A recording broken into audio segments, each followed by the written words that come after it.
When looking at this problem, the first thing we need to observe is that we need to put our answer into interval notation.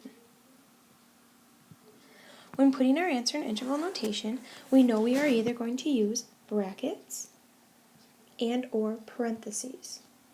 We also need to know if x is less than a number, we will use negative infinity. If x is greater than a number, we are going to use positive infinity. When using infinity, we know we must always use brackets. Now we are going to solve this inequality. The first thing we want to do when solving this inequality is isolate our variable x. To do this, we know we need to get rid of the negative 5. The whole left side is being divided by negative 5, so to cancel it out, we need to then multiply both sides by negative 5. Whatever we do to one side, we must do to the other. Our negative 5's divide to 1, and we are left with a negative 30 on the other side. One thing to remember, when multiplying or dividing by a negative, our sign has to flip. So instead of being less than or equal to, it will now become greater than or equal to. And we still have our 3x minus 2.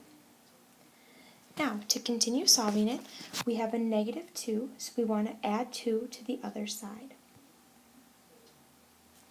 Negative 30 plus 2 gives us a negative 28. And we still have greater than or equal to 3x.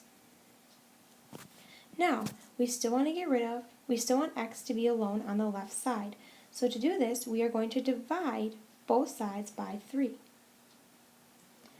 Now, when we do this, the 3's divide to 1, and we're left with x is greater than or equal to negative 28 over 3.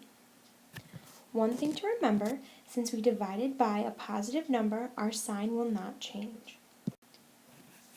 The next thing we want to do is write this problem in interval notation. To write this in interval notation, we know that x is greater than or equal to negative 28 thirds. So this means that our negative 28 thirds is going to go on the left side. Since it is greater than or equal to, we know we're going to need a bracket. Also, x is greater than negative 28 thirds, so we know this problem is going to go off into infinity. And remember, with infinity, we always use parentheses. This should match our answer D.